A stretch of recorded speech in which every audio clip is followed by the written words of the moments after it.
Hello everyone and welcome back to this Spiritual Thursday. I'm your host, Veteran Mountain Man, and today I'm going to cover a topic brought to me again by Raven Wolfen at Minds.com. Thank you again, Raven, for bringing me so many great topics.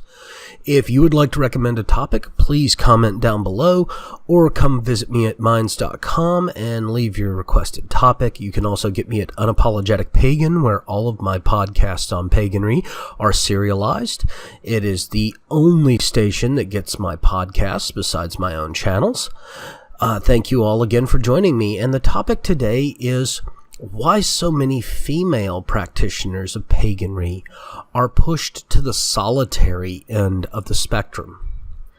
Well, first of all, one of the things I want to look at is the fact that paganism brings in a lot of people who are dissatisfied with standardized, dogmatic practices of spiritualism and religion. So a lot of these people are coming into this world looking for something very personal.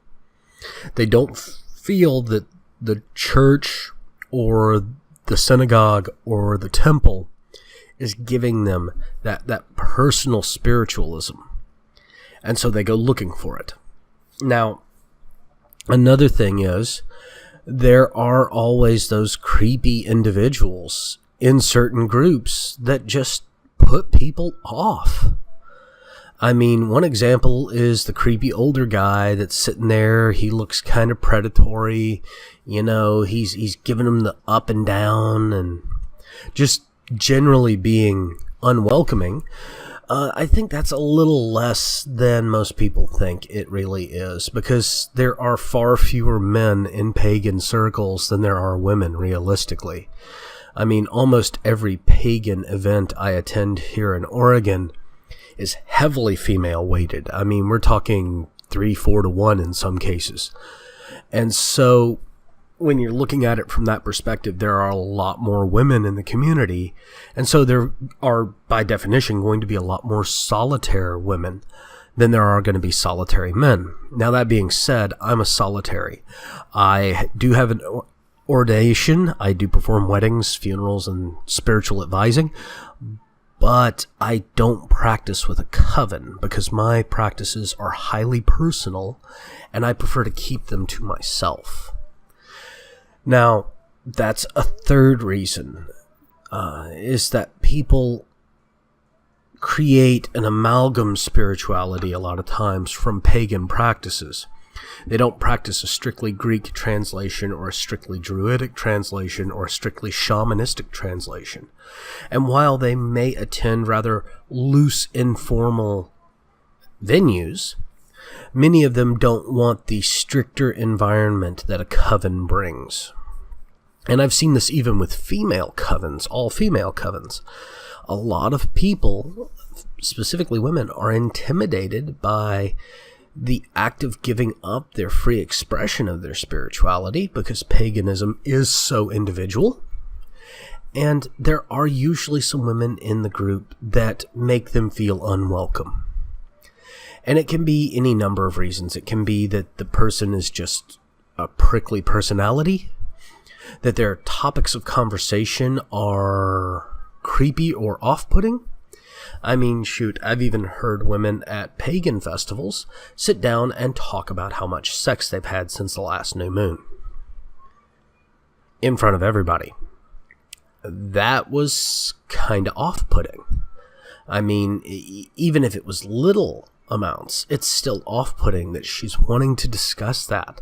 Now, I get that a circle is supposed to be an open exchange of ideas and information and things of that nature. I get that. But I'm not there to hear about someone's sex life.